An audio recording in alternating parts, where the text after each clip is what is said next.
អូខេសួស្តីមួយរកចិត្តទាំងអស់គ្នាថ្ងៃនេះយើងនឹងមកបន្តសាច់រឿងរបស់យើងបន្តទៀតបន្ទាប់មកអូនយូគីក៏បានបដូរទៅជាទម្រង់ប្រយុទ្ធរបស់នាងចេញមករួចក៏បានប្រាប់ទៅកាន់អពេស្រោមមកនឹងថាធៀមខ្លួនសងទាំងដើមទាំងការហើយមុននឹងធ្វើបាបប្រូបាសារ៉ាអនាគតប្តីនាងក៏ប៉ុន្តែបើទោះបីជាអូនយូគីព្យាយាមវិវហាកាប់សម្ដៅទៅលើអពេស្រោមមកនឹងជាច្រើនលើកយ៉ាងណាក៏គេអាចរៀបរៀងបានយ៉ាងងាយស្រួលដោយប្រើខែវេទមន្តរបស់គេនៅពេលនោះដែរអូនយូគីក៏ចាប់ផ្ដើមដឹងថាតាមពិតទៅអូនមីអូគឺពិតជាក្មេងស្រីស្លូតត្រង់ដែលហ៊ានលះបង់ដោយអ្វីដែលប្រូបាសារ៉ាបាននិយាយប្រាប់នាងពិតមែនភ្លាមនោះអាប៉ែស្រោមមកក៏ចាប់ផ្ដើមមានអំនួតព្រោះឃើញអូនយូគីធ្វើឲ្យគេអត់កើតដល់ហើយអូនយូគីក៏បានបំបាក់អំនួតគេវិញដោយការបដោតកាប់ចំកន្លែងដដែលរហូតតតែអាចបំបែករនាំងការពារវេទមន្តរបស់គេបានសម្រេចបន្ទាប់ពីវាយគ្នាអស់ពី3 skill ទៀតរៀងខ្លួនហើយអាប៉ែស្រោមមកក៏បានលេងខូចប្រើវេទមន្តខ្មៅវិញម្ដងបំរុងថាបញ្ហាវេទមន្តខ្មៅធំចុងក្រោយសម្ដៅទៅអូនយូគីទៅហើយហ្នឹងភ្លាមនោះអូនមីអូក៏បានខត់អាប៉ែស្រោមមុខនឹងឲ្យបញ្ញាប់នាំខ្លួននាងយកទៅកុំធ្វើបាបអូនយូគីអីក៏ប៉ុន្តែអាប៉ែស្រោមមុខនឹងអត់បានស្ដាប់ទេនៅតែបាញ់ធម្មពលនឹងដាក់អូនយូគីដដែល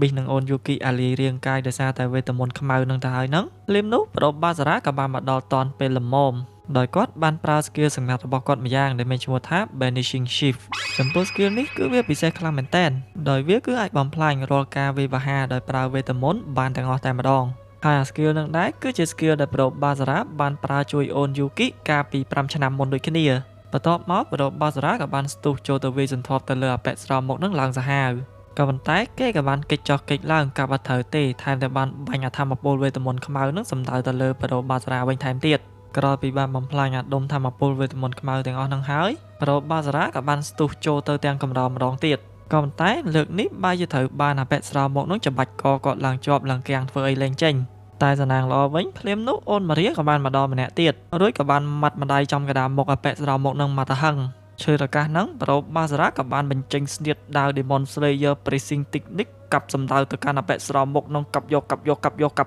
ករួចហើយអាប៉ែស្រោមមុខនឹងក៏បានដកថយទៅវិញបាត់ទៅនៅពេលដែលពួកគេមានអារម្មណ៍ថាសភាពការដូចយើងស្ងប់ស្ងាត់ទៅហើយហ្នឹងភ្លាមនោះក៏សាត់តែមានបិសាចអនាថាមួយក្បាលទៀតចេញមកពីក្រោយចាក់ចំកណ្ដាលខ្នងប្រូបាសារ៉ាពេលឃើញអញ្ចឹងអូនមីអូមានការផ្ទុះកំហឹងជាខ្លាំងរហូតធ្វើឲ្យនាងបាត់បង់ម្ចាស់ការក្នុងខ្លួនបញ្ចេញធម្មពលដ៏ខ្លាំងមួយធ្វើឲ្យអាបិសាចដែលចាក់ប្រូបាសារ៉ាមុនហ្នឹងលេបាត់ទៅភ្លាមដោយគិតថាខ្លួនឯងមិនអាចគ្រប់គ្រងខ្លួនឯងបានតទៅទៀតអូនមីអូក៏បានឲ្យគ្រប់គ្នាសម្រាប់នាងចោលទៅកុំឲ្យមានបញ្ហាទៅថ្ងៃមុខក៏ប៉ុន្តែបងប្រុសធរប្រូបាសារ៉ារបស់យើងដែលកំពុងតែត្រូវលបួសហ្នឹងក៏បានព្យាយាមនិយាយលួងលោមប្អូនស្រីធរអូនមីអូឲ្យស្ងប់អារម្មណ៍ទៅហើយស្ដាប់តាមបងធរមកបើឯងអត់ស្ងប់អារម្មណ៍អត់ស្ដាប់តាមបងទេប្រយ័ត្នជាប់ខឹសក្តៅកាហាយរោរៀលពេញខ្លួនទៀតឡើយហើយ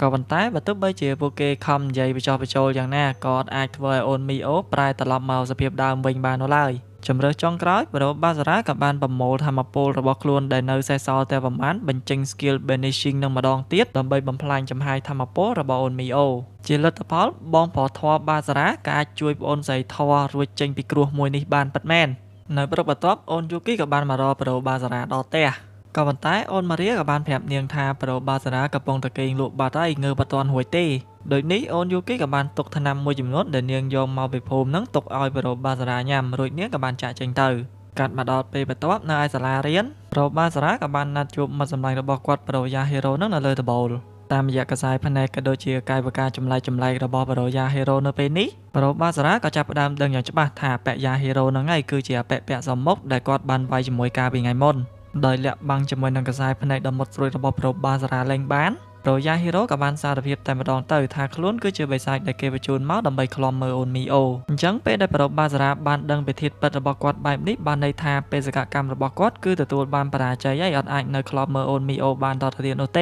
េដោយខ្លាចត្រឡប់ទៅជំរំបិសាចវិញទទួលពីណីប្រូយ៉ាហេរ៉ូក៏បានសុំចរចាជាមួយនឹងប្រូបាសារ៉ាពីកិច្ចព្រមព្រៀងផ្អាកសង្គ្រាមជាបណ្ដោះអាសន្នដោយលក្ខខណ្ឌគឺតម្រូវឲ្យប្រូបាសារ៉ានឹងជួយលាក់បាំងរឿងដែលគាត់គឺជាបិសាចនឹងកុំឲ្យណាគេដឹងតទៅទៀតជាធ្នូដោះដូរមកវិញគាត់នឹងឈប់តាមធ្វើបាបអូនមីអូដូចគ្នា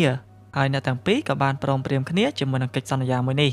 លើសពីនេះទៅទៀតប្រូយ៉ាហេរ៉ូថាតែបានប្រាប់ព័ត៌មានសំខាន់មួយទៅកាន់ប្រូបាសារ៉ាថាបិសាចកំណាចដែលបានសម្លាប់ឪពុកម្ដាយចិញ្ចឹមរបស់អូនមីអូដែលមានឈ្មោះថាសូលហ្គាហ្នឹងគឺចិត្តត្រឡប់មកវិញក្នុងពេលឆាប់ៗនេះហើយនៅពេលដែលប្រូយ៉ាហេរ៉ូចេញទៅផុត អូនមីអូក៏បានមកដល់ហោថៅប្រូបាសារ៉ាដើម្បីអរគុណគាត់ចឹងណាកាលពីលើកមុនដែលបានជួយនាងក៏ប៉ុន្តែភ្លាមនោះអូនយូគីក៏បានមកដល់ដែរមិនបែកចេញតន់អត់បានថើបទេដល់ចឹងទៅអូនទាំងពីរក៏បានឆ្លោះប្រកែកគ្នាដូចក្មេងស្ទាវស្រីឆ្លោះគ្នាទៅដើមផុសចឹងកាន់មកខាងលោកជីនដែលកំពុងតែធ្វើដំណើរក្នុងព្រៃម្នាក់ឯងឯនេះវិញយើងឃើញថាគាត់កំពុងតែនិយាយគ្នាជាមួយណាគេមិនដឹងទេតាមទូរស័ព្ទពាក់ព័ន្ធជាមួយនឹងរឿងកូនប្រុសរបស់គាត់ប្រូបាសារ៉ាជាមួយនឹងប្រូយ៉ាហេរ៉ូនឹងឯងដោយលោកជីនក៏បានប្រាប់ឲ្យអ្នកនៅក្នុងទូរស័ព្ទនឹងបន្តតាមដានប្រូបាសារ៉ាជាមួយនឹងអូនមីអូបន្តទៅទៀត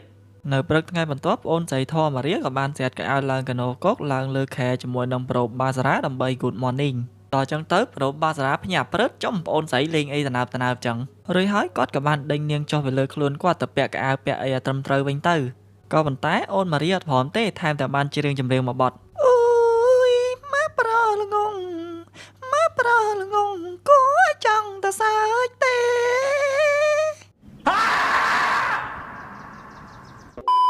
ដោយសារតែអូនម៉ារីអត់ព្រមស្ដាប់មានអីស៊ីមកកញ្ញោតៃវ៉ាន់របស់ប្រូបាសារ៉ាបដ ாய் ប្អូនស្រីធន់ចេះអីបើប៉ះបងយូរ៉ូអីដឹងតែចាប់សັບគ្រប់ហើយពេលចូលមកខាងក្រោមវិញបើកទ្វារបន្ទប់ទឹកមកប្រូបាសារ៉ាក៏បានឃើញអូនមីអូកំពុងតែចងពុំងូតទឹកទៀតដល់ចឹងទៅប្រូបាសារ៉ាក៏បានដើរទៅខ្ទប់មាត់នាងកុំឲ្យស្រែកមានអីទៅល្អិលសាប៊ូតោងអាកសែងចងពុំហ្នឹងរបូតអស់លីងសំខាន់អាពេលដួលហ្នឹងប្រូបាសារ៉ាទៅចាប់ចំកាប៉េគូតអូនមីអូនោះត្រូវថ្មងបើអូនមីអូហើយស៊ីមិនទះបាញ់ចឹងផ្អើទាំងព្រឹកបដ ாய் បន្ទាប់មកប្រូបាសារ៉ាក៏បានងូតទឹកសម្អាតខ្លួនគាត់វិញម្ដងក៏ប៉ុន្តែនៅពេលហ្នឹងប្រូបាសារ៉ាគាំងដាច់ចកេះម្ដងទៀតហើយព្រោះអូនយូគីមិនដឹងថាចូលមកដល់ក្នុងហ្នឹងដែរតាំងពីអង្កាលទេដល់សួរនាំចុះឡើងទៅក៏បានដឹងថាអូនម៉ារីអ្នកលួចឲ្យអូនយូគីហ្នឹងចូលមកក្នុងផ្ទះហ្នឹងសោះគិតទៅអូនម៉ារីហ្នឹងឲ្យដៃសាហាវហ្មងឲ្យស្រីចូលមកញ៉ៃញ៉ៃប្រូបាសារ៉ារហូតដោយដឹងថាប្រូបាសារ៉ាបានងូតទឹកជាមួយនឹងអូនម៉ារីនិងអូនមីអូ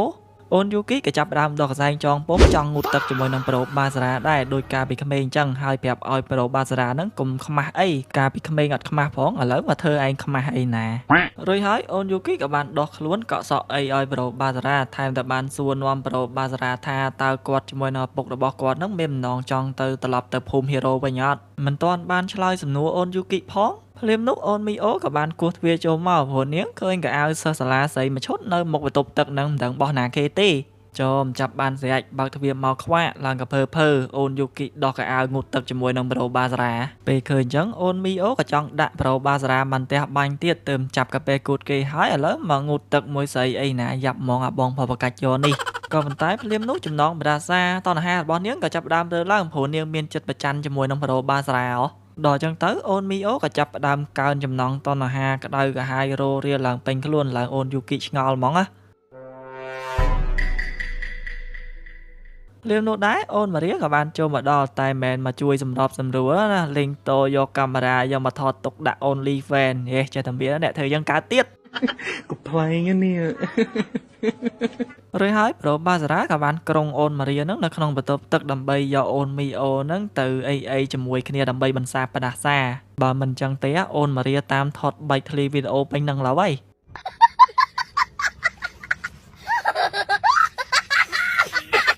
ប្រហែលម៉ោងក្រោយមកប្រូបាសារ៉ាបរោះសំណាងរបស់យើងនឹងក៏បានទៅញ៉ាំសាច់អាំងនៅហាងមួយកន្លែងជាមួយនឹងប្រូយ៉ាហេរ៉ូយ៉ាងសប្បាយរីករាយនៅពេលហ្នឹងប្រូយ៉ាហេរ៉ូក៏បានឲ្យយើងដឹងថាលោកជីនដែលជាឪពុករបស់ប្រូបាសារ៉ាហ្នឹងគឺមានថាមពលខ្លាំងដូចកោជោចឹងនៅក្នុងពិភពរបស់ពួកគេដោយសារតែការភ័យខ្លាចចំពោះសមត្ថភាពដ៏ខ្លាំងក្លារបស់លោកជីននេះហើយទើបធ្វើឲ្យពួកបិសាចអត់សូវហ៊ានធ្វើសង្គ្រាមជាមួយនឹងពួកកុលសម្ព័ន្ធហេរ៉ូនោះទេរឿងមួយទៀតនៅពេលនេះគឺថាស្ដេចវិស័យបច្ចុប្បន្នគឺកំពុងតែបញ្ជូនកម្លាំងជំនួយដែលខ្លាំងជាងប្រូយ៉ាហេរ៉ូហ្នឹងឲ្យមកជួយឃ្លាំមើលអូនមីអូបន្ថែមព្រោះពួកគេជឿថាអូនមីអូគឺកំពុងតែចាប់ផ្ដើមអាចគ្រប់គ្រងធម្មពលស្ដេចបិសាចរបស់ពុករបស់នាងបានបដាហើយមួយវិញទៀតចំពោះចំណងវេទមន្តពិសេសរវាងម្ចាស់និងទាសកររបស់ប្រូបាសារ៉ានិងអូនមីអូហ្នឹងប្រូយ៉ាហេរ៉ូក៏បានបញ្ជាក់ថាចំណងវេទមន្តនេះនឹងធ្វើឲ្យម្ចាស់កាន់តែខ្លាំងឡើងនៅពេលដែលទាសកររបស់ពួកគេកាន់តែមានភក្ដីភាពក៏ដូចជាស្មោះត្រង់កាន់តែខ្លាំងចំពោះខ្លួនដល់ហើយនេះហើយទើបបានជាយើងតែងតែឃើញពួកបិសាចខ្លាំងៗហ្នឹងចូលចិត្តប្រើចំណងវេទមន្តហ្នឹងណាចំទាសករស្រីស្អាតច្រើនខ្លាំងមែនតើ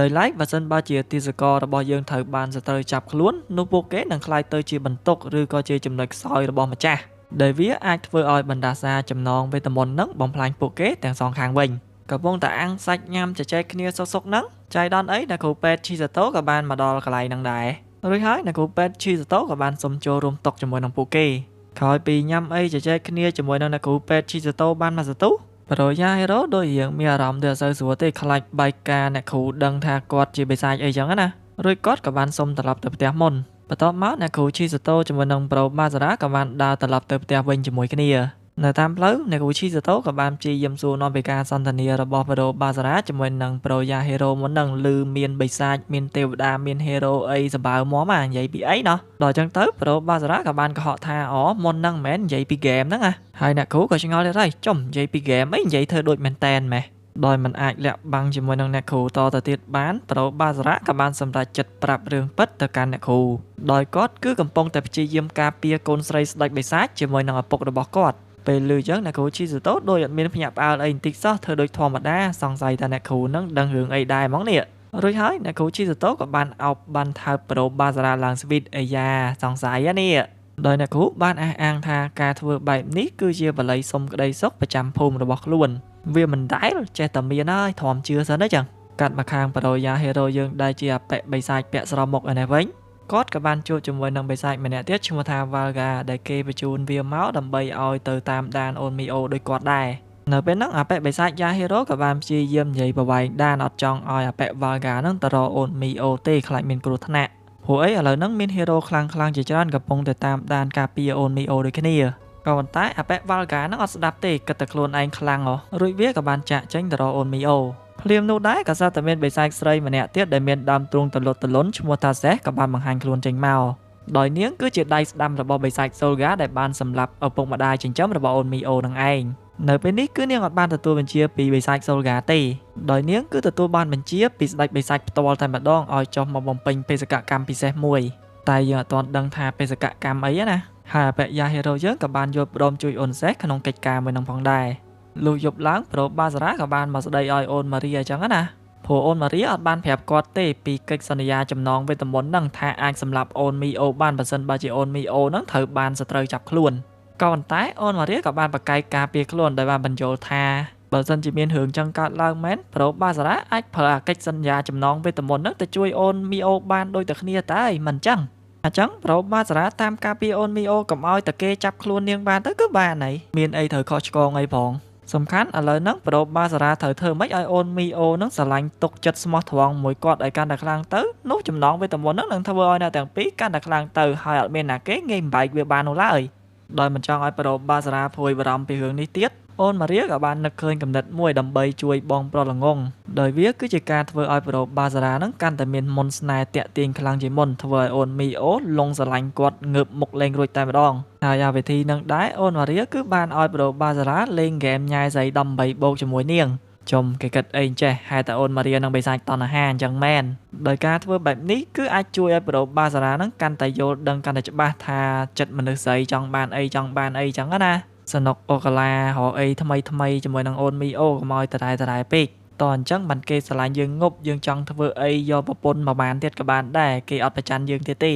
េកំពុងតែលេងហ្គេម18បូកនឹងបដានិយាយដើមអូនមីអូយើងបដាហ្នឹងភ្លាមនោះអូនមីអូក៏បានមកដល់ឃើញខ្ទេចហើយអូនមីអូបានឮពួកគេនិយាយគ្នាស៊ីអារម្មណ៍អូបកិច្ចថាម្នាក់ស្រីក្នុងហ្គេមហ្នឹងគឺជាខ្លួននាងទៀតដល់ចឹងទៅអូនមីអូក៏បានអូសក៏អូនម៉ារីយកទៅបដៅព្រោះមានតែអូនមីអូហ្នឹងឯងនាំប្រូបាសារ៉ាខូចធ្វើរឿងអស់ហ្នឹងកាត់មកខាងកន្លែងមួយផ្សេងទៀតមានបិសាចមួយក្បាលព្យាយាមលបឆ្មក់វាយប្រហារទៅលើនារីម្នាក់ក៏ប៉ុន្តែភ្លាមនោះវាក៏ត្រូវបានកាត់ផ្ដាច់ជាពីរចំណែកក៏លេបាត់ទៅដោយស្នាដៃហេរ៉ូ2នាក់ឈ្មោះថា Takashi និង Shiba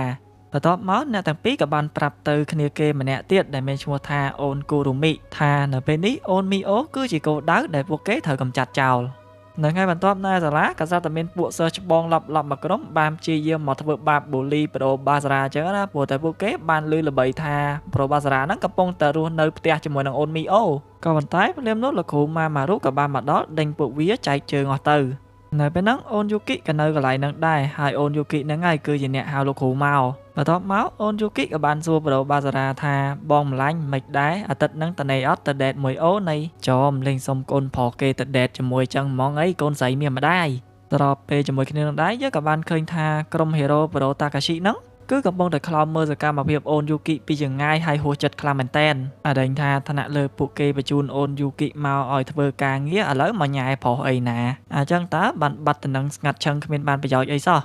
អូខេហ្នឹងហើយអ្នកនរគ្នាអេមីនសូមបញ្ចប់សាច់រឿងរបស់យើងទៅត្រឹមហ្នឹងសិនចាំមើលសាច់រឿងភាគបន្ទាប់ទៀតនឹងមានរឿងរ៉ាវអីវិវត្តតទៅមុខទៀតកុំភ្លេចរងចាំមើលទាំងអស់គ្នាបើសិនជាអ្នកនរគ្នាចូលចិត្តការសម្រាយរបស់ admin កុំភ្លេចជួយចុច subscribe ក៏ដូចជាបើកសញ្ញាកណ្ដឹងម្នាក់មួយទៅដើម្បីទទួលបានវីដេអូ admin មុនគេ